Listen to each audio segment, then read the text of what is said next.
No, ma'am.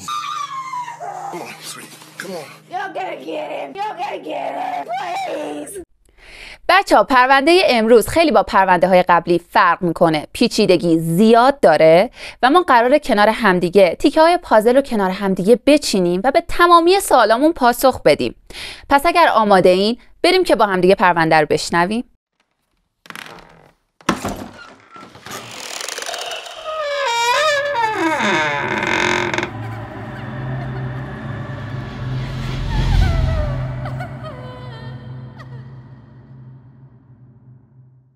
امروز برخلاف پرونده های قبلی که کاور می کردم دیگه نمیخوام در مورد محل تولد، تاریخ تولد یا حالا گذشته اشخاص باهاتون صحبت بکنم.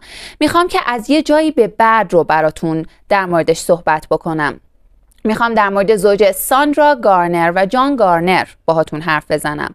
ساندرا و جان زوجی بودن که توی دهه 90 میلادی توی پاریس تگزاس با هم دیگه آشنا شده بودن. دوتاشون توی شرکت بسته‌بندی کار میکردن و ساندرا 13 سال از جان بزرگتر بود. ساندرا یه زن مطلقه بود که 2 بچه داشت. یه پسر بزرگ به اسم وس و یه دختر کوچیک به اسم آندریا. وس یه خونه جداگونه داشت و با ساندرا زندگی نمی‌کرد، ولی آندریا در کنار ساندرا بود. جان یه شخصیت فوق‌العاده کاریزماتیک داشت، یه شخصیت اجتماعی و دوست داشتنی، اما بعد از یه مدتی دچار مصرف زیاد الکل شد و بعد هم یه مدتی داروی ضد افسردگی مصرف میکرد. ولی همیشه به نظر خودش این دوران قوی تر شدنش بود، یعنی در واقع این دوران رو برای تقویت خودش یاد میکرد. میگفتش که مثلا به عنوان یه افتخار بهش نگاه میکرد. و خب ساندرا از این موضوع کاملا خبر داشت. بعد از 2 سال رابطه جان و ساندرا تصمیم میگیرن که با همدیگه ازدواج بکنن. اول ژانویه با همدیگه توی لاس وگاس ازدواج میکنن و تشکیل خانواده میدن. این خانواده 4 نفره اولش همه چیزش خیلی خوب بود. جان با وس و ساندرا خیلی اوکی بود. خب ساندرا رو که خیلی دوست داشت، ساندرا همون رو خیلی دوست داشت و وس هم از همون اول با ناپدریش ارتباط خیلی خوبی گرفته بود. با همدیگه پدر پسری بیرون رفتن و ارتباط خیلی نزدیکی داشتن. ولی برخلاف وس و جان، آندریا خیلی نمیتونست با جان کنار بیاد و خیلی با هم دیگه صمیمی نبودن، به جان محل نمیذاشت و کلا توی یه فاز دیگه ای بود و خب حس عجیبی داشت که بخواد با جان کلا حرف بزنه. کار جان توی شرکت بسته‌بندی در واقع مدیر استخدام کردن و اخراج کردن کارمندا بود و از این کار به شدت لذت میبرد. شاید بعضیا عذاب وجدان میگرفتن از اینکه مثلا یه سری کارمندا رو اخراج بکنن و حس بدی داشتن از این موضوع. جان خیلی از این موضوع لذت می‌برد، یه لذتی که حتی همکارانش میگفتن انگار این شخص سادیسم داره، انگار خیلی دوست داره، انگار دوپامین تو بدنش ترشح میشه وقتی که یه نفر رو اخراج میکنه و انقدر به کارش علاقه داشت که در واقع برای خودش دشمن تراشی زیادی کرده بود. همه ازش توی اون کارخونه متنفر بودن و اینجوری بودن که جان کلا شخصیت درستی نداره، ولی بیرون از کارش خیلی با همه مهربون بود، اجتماعی بود، دوست داشتنی بود و همه چی داشت خوب براش پیش میرفت. خودش فکر میکرد که زندگیش خیلی خوبه، رو رواله، چون که هم به عشق زندگی ساندرا رسیده بود، هم با پسرش خیلی اوکی بود و هم کارش رو خیلی دوست داشت. و یه مدتی که میگذره و همشون احساس خوشبختی خیلی زیادی میکردن، خیلی ناگهانی توی سال 2014 ساندرا دچار بیماری مولتیپل اسکلروزیس میشه که بخوام اسمش رو ساده تر بگم همون MS خودمونه. و وقتی که به این بیماری دچار میشه خیلی این بیماری روش تاثیر میذاره، روی روحیش، روی رفتارش، روی اخلاقش، روی همه چیزش و دیگه حوصله نداشته کاری انجام بده، دائما خونه بوده، غر میزده، اصلا از جاش تکون نمیتونسته بخوره و حتی بعضی وقتا بدنش لرزش داشته و افکار خیلی منفی سراغش میومده، داروهای ضد افسردگی مصرف میکرده و به خاطر داروهاش کاملا یه ساندرای دیگه شده بوده و تو خودش بوده، خیلی نمیتونسته به جان اهمیت بده. ولی برخلاف ساندرا، جان خیلی دوستش داشته، حتی با اینکه ساندرا دچار بیماری شده بوده، ولی مثل اینکه این بیماری باعث این بشه که حس و حالشون، عاشق شدنشون قوی تر بشه ها. این مدلی بود. یعنی جان اینجوری بود که درسته تو مریضی، درسته تو الان بیماری، ولی من هنوز خیلی دوستت دارم، بهت اهمیت میدم، برات ارزش قائلم. و سعی میکرد که زیاد سر کار نره، همش بالا سر ساندرا باشه، ازش مراقبت بکنه. و توی مدتی که اوج بیماری ساندرا بود، جان واقعا براش سنگ تموم میذاره. و وقتی که آندریا میبینه که جان اینقدر به مادرش داره اهمیت میده، کم کم ارتباطش رو با جان درست میکنه. میبینه که نه، واقعا جان آدم خوبیه، به مادرش خیلی اهمیت میده و اون ریلیشنشیپی که باید و باهاش برقرار میکنه و اون کانکتی که باید و باهاش میسازه. و در واقع الان جان یه نکته دیگه، یه پوان مثبت دیگه به خوشبختیش اضافه میشه. اینجوری بوده که خب الان دخترم آندریا هم با من خیلی خوبه، منم که خیلی دوستش دارم و خانواده باز هم احساس میکردن که خیلی خوشبختن و زندگیشون داره خیلی خوب میگذره.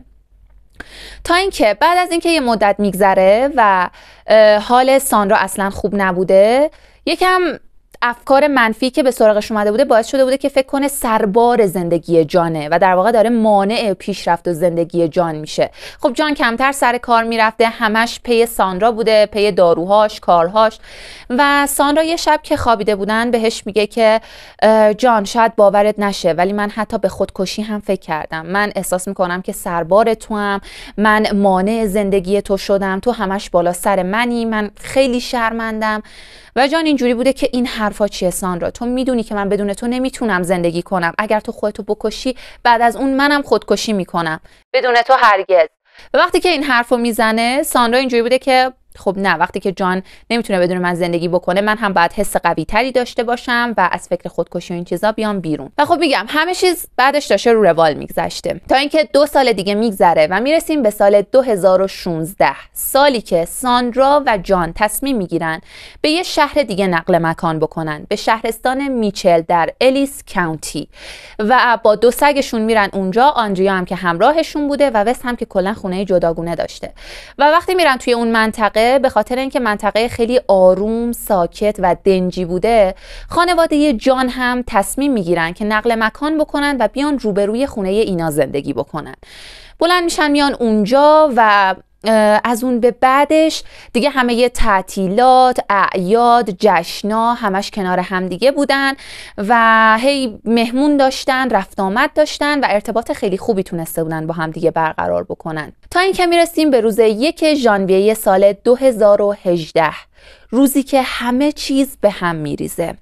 اون روز در واقع 18مین سالگرد ازدواج ساندرا و جان بوده و اونا قرار بوده که اون شب با هم دیگه یه جشن خیلی قشنگی رو برگزار بکنن. ولی خب خودشون خانوادگی 4 نفری، یعنی ساندرا، جان، آندریا دخترشون و وس پسرشون. قرار بوده وس برای شام از خونش بیاد اینجا و در کنار هم دیگه شام بخورن، یکم با هم خوش بگذرونن و بعد هم جشن تموم بشه. ولی چیزی که وجود داره اینه که عادت زندگی، یعنی عادت خواب، در واقع عادت خواب ساندرا و جان اینجوری بوده که از ساعت 9:30 تا 10 دیگه برای خواب میرفتن به تخت خواب و دیگه بیشتر از این بیدار نمیموندن و این تایم روتینشون بوده. چه حالا مهمونی بودن، چه جشن بودن، چه هر مناسبتی که داشتن، حتما بعد از ساعت 9:30 تا 10 میخوابیدن. و اون شب هم دقیقا همین اتفاق میفته. بعد از اینکه وس میاد و شام میخورن، ساندرا و جان باهاشون خدافظی میکنن، میرن به تخت خواب که بخوابن. و خب آندریا که توی خونه بوده و وس هم از خونه رفته بوده. بعد از اینکه چند ساعت میگذره، ساعت 12:50 نیمه شب، یه دفعه‌ای با 911 یه تماس اضطراری برقرار میشه که یه زن بوده و داشته مدام جیغ و داد میکرده و داشته میگفته که شوهرم تیر خورده، خواهش میکنم سریع خودتون رو به اینجا برسونین، شوهرم اصلا حالش خوب نیست. هرچی پلیس بهش میگفته خانم چی شده؟ اون شخصی که بهتون حمله کرده اونجاست؟ چه اتفاقی افتاده؟ خودتون سالمین؟ اون چه شده؟ و ساندرا اون لحظه هول شده بوده و میگفته که شوهرم تیر خورده، اصلا هم حالش خوب نیست. اون شخصی هم که بهمون حمله کرده به من گفته توی حموم بشین و تا 100 بشمار و بعد زنگ بزن به پلیس. و پلیس اینا رو میشنوه و میگه خب اوکی، الان که حال شوهرت خوب نیست میتونی براش CPR انجام بدی، اون احتمالا خونریزی داره. و ساندرا میگه که اوکی، من الان CPR براش انجام میدم ولی خواهش میکنم خودتون رو سریع برسونین اینجا. 911, what is your emergency? I need somebody to come. I need a police. I need an ambulance. My husband is John. Okay, what happened there? There was a man in here, and he shouted, and he told me not to call the police. And do you know where the male subject went? No, I was in the bathroom, and he told me to sit down and count to 100, and not to call the police until I got to 100. He said if I called y'all before he reached 100, he'd come back and kill me. Please hurry. I think he's still alive. He's making noises. Please. What can I do for him? You want to try to do CPR? Yes. Yes. I need to lay him flat on his back on the ground and remove any pillows. On the ground? You want me to get him off the bed? Yes, ma'am, if possible. We need to try to do some compression. Okay. He's on the floor. 1, 2, 4. 1, 2, 3, 4. 1, 2, 3, 4. There's my baby here. They're on the way, man. و خب ساندرا همین کارو میکنه. جان رو میخوابونه روی زمین، براش شروع میکنه CPR انجام دادن. و خب پلیس و آمبولانس به اونجا اعزام میشن و وقتی میرن اونجا بدن جان هنوز گرم بوده و این نشون دهنده این بوده که جان هنوز زنده است و داره نفس میکشه، ولی متاسفانه چند دقیقه بعد همونجا فوت میکنه قبل از اینکه بتونن نجاتش بدن. وقتی که جان اونجا فوت میکنه، خب آمبولانس میبرنش و ساندرا هم پلیس بهش میگه که باید بیای به ایستگاه پلیس، چون تنها شاهد الان این موضوع تویی، این ماجرا تنها کسی که توش بوده و میدونه چه اتفاقی افتاده تویی و تو باید همراه ما بیای. و ساندرا هم قبول میکنه. پلیس هم همون لحظه تا صحنه جرم به هم نخورده شروع میکنه به تحقیقات. ولی یه مسئله رومخی که برای پلیس وجود داشته این بوده که تکنسین های اورژانس که اونجا رفت آمد کرده بودن، پلیس امکان میداده که شاید صحنه جرم به هم ریخته باشه، با رفت آمد اینا یه سری مدارک از بین رفته باشه. ولی خب در واقع من این تقلب رو به شما برسونم که اونجا هیچ مدرکی در واقع وجود نداشته به جز یه مدرک و اون هم این بوده که یه گلوله در واقع داخل روبالشتی یکی از بالشتا بوده و این مشخص بوده که اون شخص 2 بار شلیک کرده بوده که یه بارش احتمالاً به خطا رفته بوده و یک بار دیگه‌اش هم که به جان اصابت کرده بوده و پلیس فقط این دستگیرش شده بوده. و خب وقتی که از اونجا میرن و ساندرا رو میفرستن اتاق بازجویی که باهاش صحبت بکنن، خب اول پلیس چیزی نمیدونسته، ساندرا رو در واقع یه قربانی قضیه میدیده و با ملایمت و نرمی شروع میکنه باهاش صحبت کردن که خانم ساندرا گارنر برای ما تعریف کن که چه اتفاق افتاده. و ساندرا شروع میکنه به صحبت کردن و اینو میدونسته که نباید توی اتاق بازجویی به هیچ عنوان احساساتی بشه، گریه کنه یا وقت پلیس رو تلف کنه. میدونسته که باید تماما حرفایی که توی ذهنشه، چیزایی که تو ذهنش سپرده رو به پلیس بگه و اون لحظه داشته با جدیت برای پلیس همه چیز رو تعریف میکرده. میگفته که من یه شخصی رو دیدم، ما موقع خواب بودیم، در واقع روی تخت خواب بودیم که یه دفعه‌ای من صدا شنیدم و وقتی که چشمامو باز کردم دیدم یه نفر جلومونه و تفنگ رو به سمتمون نشونه گرفته، ولی کاری به من نداشت، این کاملا مشخص بود طرف جان رو نشونه گرفته بود.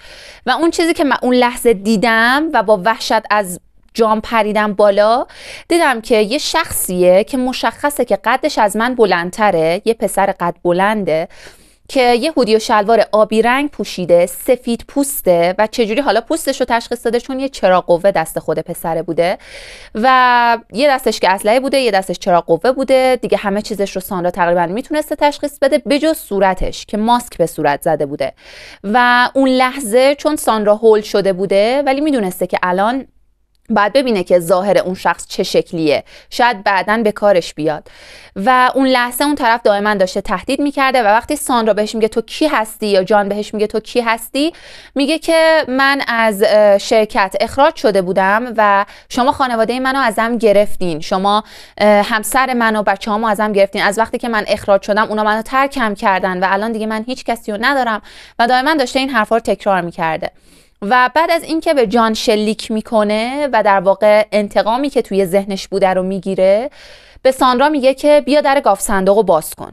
ساندرا اون لحظه سعی میکرده مقاومت از خودش نشون بده ولی اون شخص خیلی سورتر بوده که این کار انجام بشه. بهش میگه گاف صندوق رو باز کن، با تو هم وگرنه تو رو هم میکشم تا. ساندرا هم مجبور میشه باهاش بره کنار گاف صندوق و اون لحظه‌ای که اون شخص میخواسته رمز گاف صندوق رو بزنه یه کوچولو نور چراغ قوه به صورتش منعکس میشده و ساندرا از گوشه چشم داشته دقت میکرده که ببینه که اون شخص چه شکلیه، چشماش، موهاش، تمام اعضای صورتش رو بتونه از زیر ماسک بفهمه، ولی خب نمیتونه، به خاطر اینکه وقتی اون شخص متوجه میشه که ساندرا داره نگاهش میکنه، میگه اگه یک بار دیگه به من نگاه بکنی به سمتت شلیک میکنم، میکشمت، روتو کن اونور و رمزو به من بگو. و دقیقاً هم همینطور میشه. ساندرا روشو میکنه اونور، رمزو بهش میگه و اون شخص $18,000 از گاف صندوق برمیداره. در واقع این $18,000 تمام پولی بوده که توی گاف صندوق بوده و خب احتمالا اون شخص حالا یا میدونسته یا نمیدونسته، ولی خب این پولا رو برداشته بوده و بعد هم به ساندرا گفته بوده که برو توی همون بشین تا عدد 100 بشمار و بعد به پلیس زنگ بزن، اگر زودتر این کارو کردی من میفهمم و برمیگردم. و خب ساندرا هم از ترسش میره همین کارو انجام میده، میره تا 100 میشماره و بعد با 911 تماس میگیره. وقتی که تماما اینا رو ساندرا تعریف میکنه، بهش میگن چیز عجیبی خودت احساس نمی کنی که مثلا باید به ما بگی، یا حالا چیزی که به جا مونده باشه، چیزی که به یاد داری؟ ساندرا میگه که نه، من خودمم احتمال میدم که اون شخص واقعا یه کارمند بوده باشه و زخم خورده باشه و الان اومده بوده که از جان انتقام بگیره و من هم همین احساس رو دارم. شما شک دیگه ای دارین؟ پلیس میگه که خب نه، خیلی منطقی به نظر میاد، بالاخره جان کارش این بوده، خیلی از همکارانش دشمنش بودن و امکان داره که واقعا همینطور باشه. ولی پلیس نمیتونسته صرفاً به این موضوع اتکا کنه، این بوده که باید میرفته و آخر بررسی های خودش رو انجام میداده. یه چیزی که همون اول به ذهن پلیس اومده بوده این بوده که هیچ کس به زور وارد خونه نشده بوده، نه دری شکسته بوده، نه قفلی شکسته بوده و نه پنجره‌ای. اگرم قرار بوده این اتفاق بیفته، اینا زودتر بیدار میشدن و یه عکس‌العملی نشون میدادن. این شخص خیلی راحت، خیلی آروم وارد خونه شده، تو اتاق اینا اومده، اینا از صدای پاش متوجه شدن یه نفر داخل اتاقه.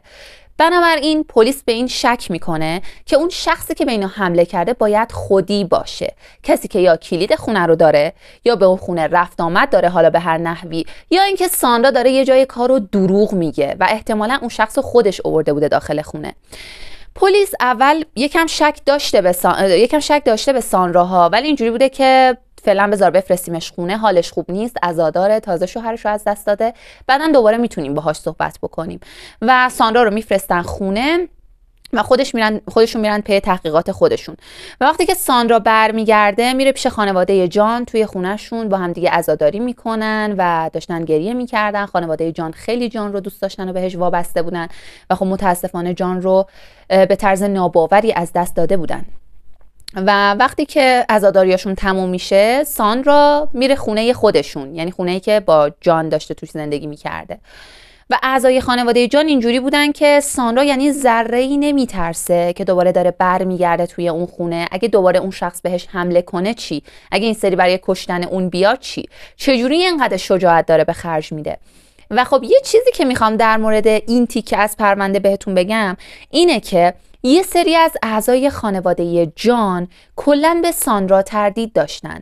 تردیدشون هم در مورد این بود که ساندرا احتمالاً قاتل جانه. با توجه به مدارکی که پلیس حالا بهش تقریباً میشه گفت رسیده بود که هر شخصی بوده خیلی راحت وارد خونه شده بوده، همه شکشون به ساندرا بود. ولی خب یه سری از اعضای خانواده هم نه، شکی به ساندرا نداشتن و باهاش همدردی میکردن و درکش میکردن. تا اینکه اعضای خانواده جان موظف میدونن که برن این خبر رو به خود وس هم بدن که پسر ساندرا و جان بوده. میرن به آپارتمانش و خبر مرگ جان رو بهش میدن و خب وس وقتی که متوجه این موضوع میشه، قبل از اینکه حالا بخواد شوکه بشه ناراحت میشه که اصلا چرا بعد همچین اتفاقی برای جان ناپدرین بیفته و بیشتر از اینکه بخواد مثلا برای مادرش نگران یا ناراحت باشه، برای جان ناراحت بوده و در واقع میشه گفت کاسه داغ‌تر از آش بوده و سریعا میره به ایستگاه پلیس بلافاصله و بدون اینکه کوچکترین حرف دیگه‌ای بزنه رک حرفشو به پلیس میزنه و میگه که من به مادر خودم شک دارم، قاتل مادر خودمه. و پلیس بهش میگه که تو بر چه اساس داری این حرفو میزنی؟ با مدرک این حرفو میزنی یا داری همینجوری رو هوا یه حرفی میزنی؟ وس میگه که نه، من چیزهایی میدونم که شما نمیدونین و بعداً قراره بفهمین و من همین الان میخوام بهتون بگم. قاتل ساندرا مادر منه. و پلیس بهش میگه خب چی میدونی؟ برای ما هم بگو، بالاخره ما هم ببینیم که تا چه حد حرفات درسته. و وس بهشون میگه که زیر صندلی ماشین مادرم یه اسلحه پنهون شده که با این اسلحه ناپدری من به قتل رسیده. برین خودتون ببینین، من دیگه هیچ حرفی نمیزنم. و از یه طرف دیگه هم میگه که من دیده بودم که پدر مادرم با هم دیگه دعوا میکنن، ساندرا باش رفتار خوبی نداره، قبلا که میخواسته به خاطر بیماریش خودکشی هم بکنه، ولی خب حالا به این نتیجه رسیده که بهتره جانو بکشه. و پلیس اینجوری بوده که شاید وست درست میگه، بهتره بریم و با ساندرا دوباره حرف بزنیم، یا قبل از این که با ساندرا حرف بزنیم بهتره که بریم ببینیم که واقعا وست درست میگه یا نه دیگه، چون اگر ساندرا بفهمه ممکنه بره یه چیزی رو قایم کنه یا ما رو گمراهمون بکنه. این میشه که اون حکم بازرسی که باید برای تفتیش خونه میگرفتن و میگیرن، میرن به خونه ساندرا و وارد خونه میشن. ساندرا خودش خونه نبوده و وقتی که وارد خونه میشن، احتمالا یا آندریا در رو باز کرده بوده یا حالا هر شخصی که داخل خونه بوده، وقتی که وارد خونه میشن و خونه رو کاملا تفتیش میکنن، خب هیچ مدرکی عملا پیدا نمیکنن، هیچ مدرکی. و خب جان و ساندرا چندین سوله داشتن، گاراژ داشتن، میرن و اونا رو هم میگردن توی سوله ها که هیچی نبوده، ولی توی گاراژ میتونن انواع و اقسام اسلحه ها رو ببینن، اسلحه های متنوعی که جان خیلی بهشون علاقه داشته و اونا رو به عنوان یادگاری نگه داشته بوده. و وقتی که پلیس تک به تک این اسلحه ها رو چک میکنه، میبینه همشون مجوز دارن و همشون ثبت شدن با نام خودشون. و خب پلیس نمیتونسته عملا کاری انجام بده چون همش مجوز داشته و به این نتیجه میرسه که تنها اسلحه‌ای که مجوز نداشته و در واقع اسمی براش ثبت نشده بوده، اسلحه‌ای بوده که باش جان به قتل رسیده و با توجه به پوکه‌های فشنگ هم متوجه این موضوع شده بودن.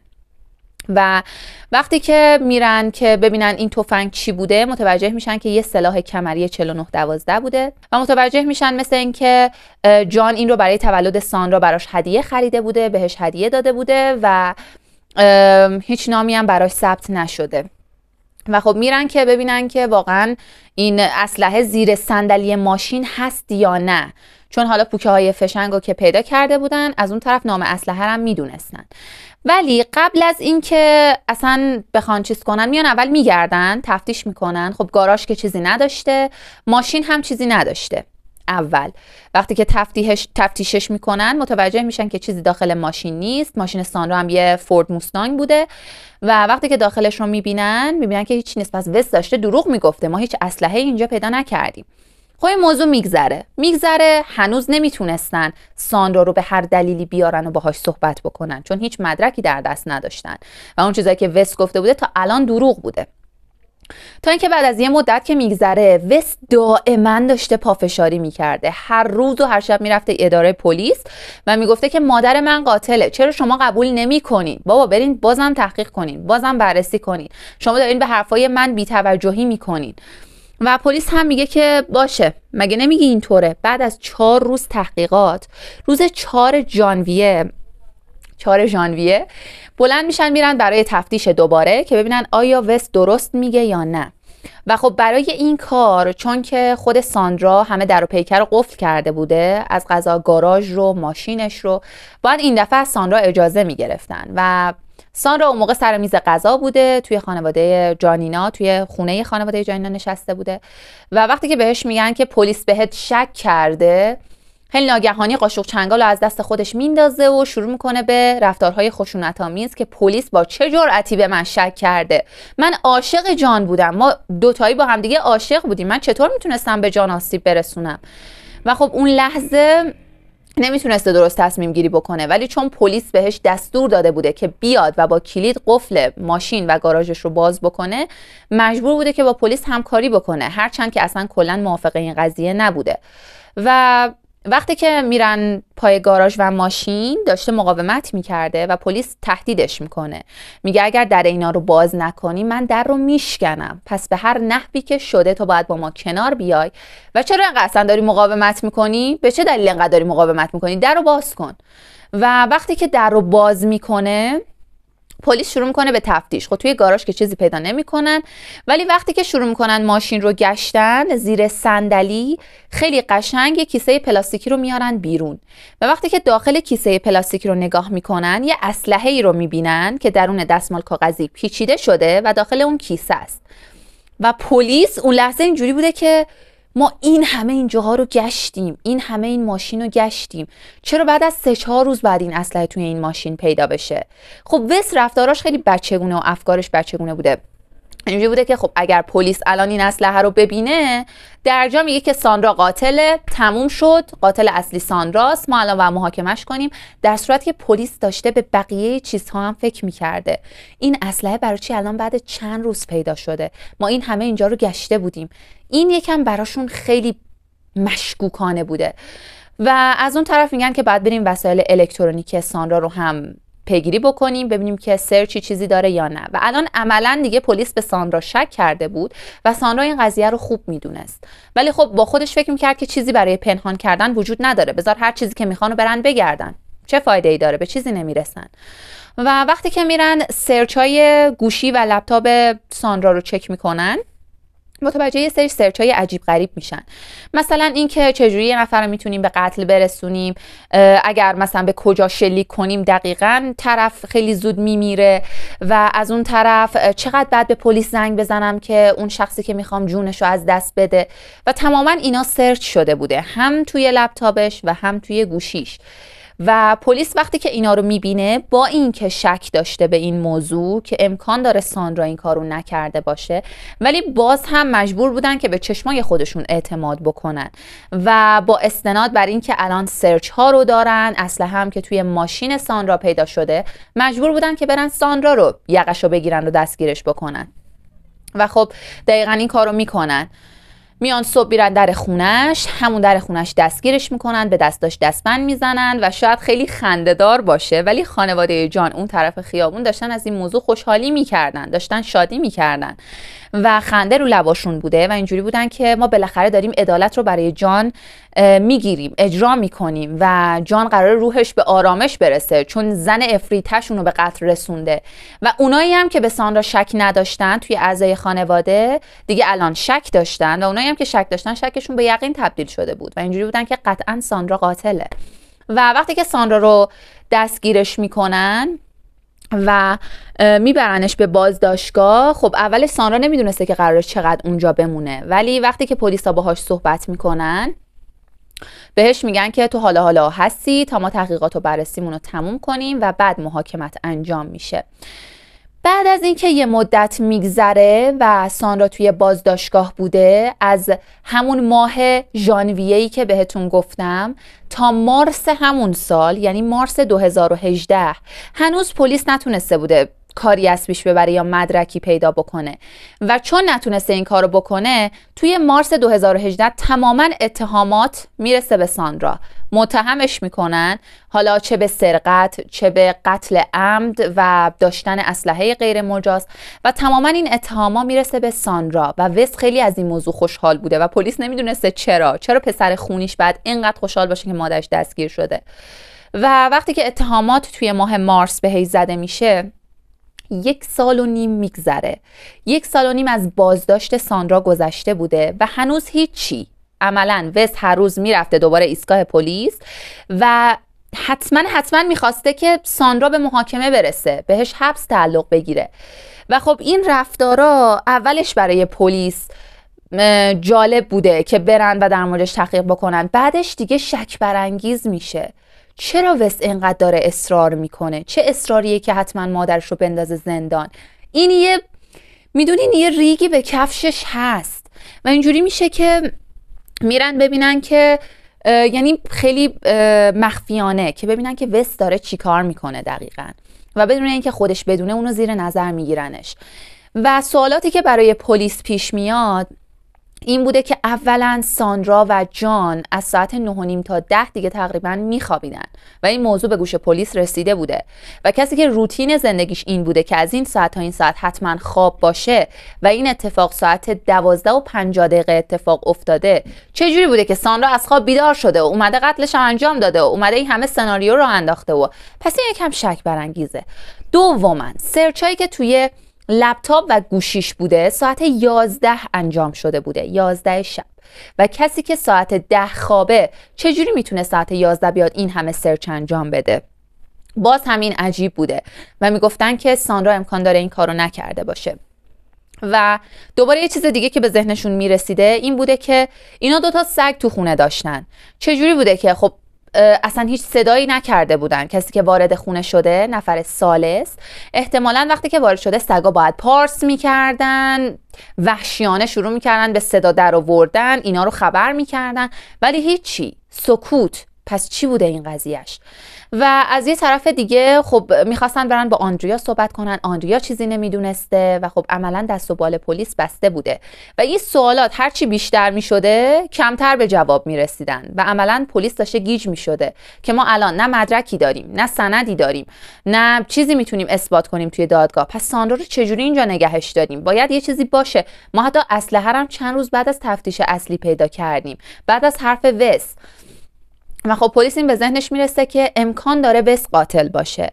یعنی با توجه به رفتارهای مشکوک و عجیبش، با توجه به اینکه 1.5 سال اینجا داره تلاش میکنه که به مادرش رو محاکمه بکنیم و از یه طرف دیگه ماجرا که از کجا میدونست که اصلا اسلحه زیر صندلی ماشین ساندراه. و این شک و شبهه ها هر لحظه داشته بیشتر و بیشتر میشده و بیشتر اتهامات میرفته بیشتر سمت وس تا ساندرا و پلیس کم کم داشته به این نتیجه میرسیده که ساندرا بیگناهه، اصلا بیگناه دستگیر شده، بیگناه 1.5 سال الان توی بازداشتگاه است و واقعا اون عشق و علاقه‌ای که داشته ازش حرف میزده واقعی بوده و اینا الکی ساندرا رو دستگیر کرده بودن. اما بازم دست نگه داشته بودن چون یه سوال دیگه هم براشون پیش اومده بوده. اگر ساندرا قاتل نبوده و واقعا یه شخص ثالثی توی کار بوده، چطور نمیتونسته تشخیص بده که اون شخصی که جلو روشه پسرش هست یا نیست؟ پلیس این احتمال رو میده مادر قطعا میتونه پسر خودش رو بشناسه، حتی با ماسک، حتی از روی قد و هیکل. پس چجوری ساندرا نتونسته تشخیص بده؟ یعنی واقعا وس قاتله یا ساندرا قاتله؟ هم پلیس مونده بود بر چی کار کنه، هم قاضی و دادستان مونده بودن بر چی کار کنن و چون یه سری اسناد و مدارک بودن که هم خونی نداشتن و هیچ اثر انگشتی هم نداشت، یعنی نیومده بودن حتی اون دستمال کاغذی، اون کیسه پلاستیکی که زیر صندلی ماشین هم بود اثر انگشتش رو چک بکنن، عملا همه گیج شده بودن. یعنی این کمکاری پلیس بود در واقع که هیچ کدوم از این کارا رو انجام نداده بود و دادستان رو توی این پرونده گیج کرده بود که الان باید ساندرا رو آزاد کنه، ساندرا رو نگه داره، به وس اتهام بزنن. همشون مونده بودن که باید چی کار کنن، عملا هیچی در دست نداشتن. پلیس طی تحقیقاتی که داشته میکرده این موضوع به فکرش رسیده بوده که اگر وس قاتله، در واقع شاید فکر میکرده که وصیت نامه، یعنی از وصیت جان سهمی داره و با کشتنش یه سری از اموالش مال اون میشه و شاید به خاطر مال و اموال این کارو کرده، چون شخصی هم که اومده به اینا حمله کرده سر گاف صندوق رفته، پول برداشته و احتمالاً انگیزه وس میتونه همچین چیزی باشه. ولی باز هم نمیتونستن به این موضوع متاسفانه استناد بکنن تا اینکه بعد از یه مدتی که میگذره و پلیس دیگه خسته میشه و نمیدونسته باید چی کار بکنه، توی ماه سپتامبر توی سال 2019 که همونطور که گفتم 1.5 سال از گذشتن حبس ساندرا گذشته بوده، محاکمه بالاخره انجام میشه ساعت 5 بعد از ظهر توی دادگاه، موقعی که همه اونجا بودن، از اعضای خانواده، فامیل، کسایی که اینا رو میشناختن و خود ساندرا، وس و آندریا هم اونجا بودن. هیئت منصفه تصمیم میگیرن که ساندرا رو به عنوان بیگناه اعلام بکنن و تبرئه‌اش بکنن. و ساندرا وقتی که بعداً در مورد این موضوع صحبت کرده بوده، گفته بوده که من توی دلم هر روز توی این 1.5 سال خدا میکردم که هرچه زودتر همه بفهمن که من بیگناهم، همه بفهمن که من به جان به هیچ وجه آسیب نمیرسونم و الان اون روزه. امروز روز شانس منه، امروز میتونم یه نفس تازه‌ای بکشم و اینکه همه الان فهمیدن من بیگناهم خیلی داره بهم حس لذت و خوشی میده. با اینکه الان جان رو از دست دادم، ولی اینکه الان بیگناهم خیلی خوبه، اینکه الان همه متوجه این موضوع شدن. وقتی که ساندرا آزاد میشه، خب میره پی خودش و دیگه با وس هیچ حس ارتباطی نداشته، با اینکه پسر خونی خودش بوده، ولی خودش میدونسته که وس تا الان چقدر تلاش کرده که اونو گیر بندازه و باز هم سعی می‌کرده که محبت‌های مادرونش رو هر جوری که از سر کوب بکنه، یه گوشمالی حسابی بهش بده، برای همین ازش فاصله گرفته بوده و عملاً پلیس و دادگاه هیچ کاری نتونسته بودن بکنن. نه ساندرا رو میتونستن متهم کنن، نه وست رو میتونستن متهم بکنن و عملاً هیچ کدومشون رو نمیتونن زندانی بکنن. هر دوتاشون تبرئه میشن. وست میره سر زندگی خودش، از این طرف ساندرا و آندریا هم که کنار هم دیگه زندگی میکردن میرن سر زندگی خودشون و ساندرا دوباره برمیگرده توی همون خونه‌ای که با جان زندگی میکرده و حرفش هم این بوده که من میخوام روح جان رو در کنار خودم داشته باشم، من با جان یه عمری اینجا زندگی کردیم و اصلا دوست ندارم که این خونه رو ترک بکنم، اینجا پر از یادگاری های جانه و همونجا میمونه و اعضای خانواده جان با این که الان اونو بیگناه اعلام کرده بودن هنوز به ساندرا شک داشتن، هنوز ازش متنفر بودن و فکر میکردن که عدالت برای جان اصلا اجرا نشده، هنوز قاتلی نیست که بخوان بهش اتهام بزنن و اینجوری بودن که این زن چقدر پرروه، خیلی قشنگ چشاشو برای ما قلمبه کرده، اومده تو همون خونه نشسته، پس ما باید از اینجا بریم. این میشه که از اونجا نقل مکان میکنن به یه جای دیگه و ساندرا و دخترش رو تنها میذارن. همونطور که گفتم ساندرا و آندریا زندگی خودشونو داشتن، وس هم زندگی خودشونو و همونطور که اول پرونده توی اینترو بهتون گفتم در واقع تیکه های پازل کنار هم دیگه قرار گرفته بود ولی هیچ سوالی پاسخ داده نشد، همه سوالا باز موند و قاتل اصلی پیدا نشد، عدالت برای جان اصلا اجرا نشد، هیچ کس نفهمید که قاتل اصلی کی بود و عملا جون جان خیلی بیهوده از بین رفته بود و خب این پرونده همچنان حل نشده باقی موند. بچه‌ها پرونده امروز به پایان رسید. مرسی که تا آخر ویدیو با من همراه بودید. یادتون نره منو سابسکرایب کنید. تا ویدیوی بعدی خداحافظ. نمیدونم دیگه چی دیگه کم آوردم.